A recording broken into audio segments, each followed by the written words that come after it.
അതിന് വിരുദ്ധമായിട്ടുള്ള ഒരു ആശയവും ഇന്ത്യയിലെ മുസ്ലിങ്ങളുടെ മുമ്പിൽ വെക്കപ്പെട്ടു. മൗദൂദി സാഹിബ് ഈ ആശയം പറഞ്ഞപ്പോൾ അതിന് വിരുദ്ധമായ ആശയം ഇന്ത്യയിൽ വന്നു. മഹാനായ ഖായിദ മില്ലത്ത് മുഹമ്മദ് ഇസ്മായിൽ സാഹിബിന്റെ ആശയം, മഹാനായ വക്കം അബ്ദുൽ ഖാദർ മൗലവിയുടെ, KM മൗലവിയുടെ, സീതി സാഹിബിന്റെ ഒക്കെ ആശയങ്ങൾ പ്രത്യേകിച്ച് കേരളക്കരയിലാണ് അത് ഏറ്റവും കൂടുതൽ ബലവത്തായി ഈ ആശയം ഉണ്ടായിരുന്നത്. അവർ പറഞ്ഞിരുന്ന മറ്റൊരു രീതിയുണ്ട്. എന്തുകൊണ്ട് ഇന്ത്യയിലെ സോഷ്യലിസത്തെ മുസ്ലിങ്ങൾക്ക് അംഗീകരിച്ചുകൂടാ? എന്തേ മുസ്ലിങ്ങൾക്ക് അംഗീകരിക്കാൻ ഒരു പ്രയാസം? കാരണം സോഷ്യലിസം മുസ്ലിങ്ങളെ പോലെ സോഷ്യലിസ്റ്റുകളായിട്ടുള്ള ഒരു പ്രത്യയശാസ്ത്ര പ്രതിബദ്ധതയുള്ള ഒരു ഉമ്മത്ത് ലോകത്ത് ജീവിക്കുന്നില്ലല്ലോ.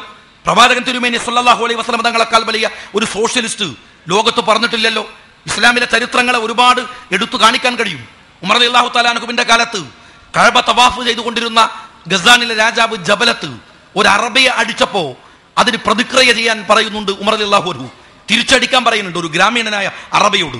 ഗസാനിലെ രാജാവ് ജബലത്ത് ചോദിക്കുന്നുണ്ട്, ഉമർ നിങ്ങൾ എന്താണ് ഖലീഫ, നിങ്ങൾ എന്താണ് ഈ പറയുന്നത്? എന്തൊരു അബദ്ധമാണ് നിങ്ങൾ ഈ ഒരു കാട്ടറബി എന്നെ തിരിച്ചടിക്കുകയോ? ഞാൻ ഇസ്ലാമിലേക്ക് വന്നത് എന്റെ പ്രതാപവും എന്റെ രാജകീയമായ പ്രൗഢിയും വർദ്ധിക്കുമെന്ന് കരുതിയിട്ടാണ്. ഇത് കുറക്കണം എന്നാണോ നിങ്ങൾ പറയുന്നത്? ഉമർ റളിയല്ലാഹു തആല അൻഹുവിന്റെ ഒരു ഉത്തരമുണ്ട് ജബലത്തിനോട്. ജബലത്ത്, താങ്കൾക്കറിയുമോ അതൊക്കെ കഴിഞ്ഞു പോയി.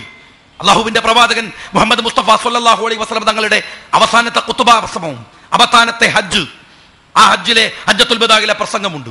അത് പറഞ്ഞുകൊണ്ട് ഉമർ റളിയല്ലാഹു അൻഹു ചോദിക്കുന്നുണ്ട്, കറുത്തവനും വെളുത്തവനും തമ്മിലുള്ള വ്യത്യാസം കഴിഞ്ഞില്ലേ? രാജാവും പ്രജയും തമ്മിലുള്ള വ്യത്യാസം കഴിഞ്ഞില്ലേ? അറബിയും അനറബിയും തമ്മിലുള്ള, മനുഷ്യർ തമ്മിലുള്ള എല്ലാ വ്യത്യാസങ്ങളും അവസാനിച്ചത് ജബലത്തിന് അറിയില്ലേ? ഇവിടെ രാജാവില്ല, പ്രജയില്ല, മനുഷ്യന്റെ അവകാശങ്ങൾ മാത്രമാണ് പ്രധാനം. ഉമർ റളിയല്ലാഹു അൻഹുവിന്റെ ഒരു പ്രഖ്യാപനമുണ്ട്.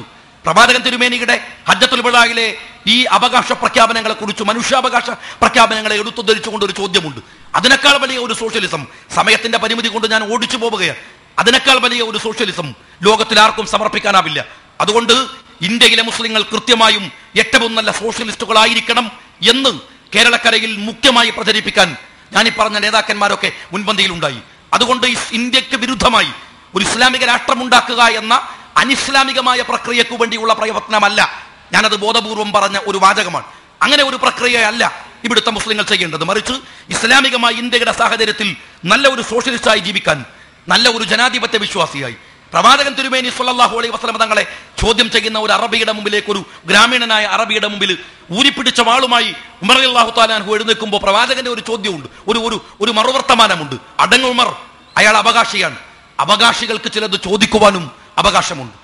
ഒരു ലോകത്താരും പറഞ്ഞിട്ടില്ലാത്ത ഏറ്റവും വലിയ മനുഷ്യാവകാശ പ്രഖ്യാപനം, ഏറ്റവും വലിയ ജനാധിപത്യ പ്രഖ്യാപനം നടത്തിയിട്ടുള്ള പ്രവാചകൻ തിരുമേനിയുടെ അനുയായികളെക്കാൾ വലിയ ജനാധിപത്യ വിശ്വാസിയാവാൻ മറ്റാർക്കും കഴിയില്ല. മൗദൂദി സാഹിബിന്റെ മുമ്പിൽ അന്നത്തെ ഇസ്ലാമിക പണ്ഡിതന്മാർ വരച്ചു വെച്ചു കാണിച്ചിരുന്ന ഒരു രീതിയിലാണ്. അതുകൊണ്ട് ഇന്ത്യയിൽ മുസ്ലിം ജീവിക്കണം. ഏതുപോലെ? ഏറ്റവും നല്ല ജനാധിപത്യ വിശ്വാസിയായി ഇന്ത്യയുടെ മണ്ണിൽ അവൻ ജീവിക്കണം.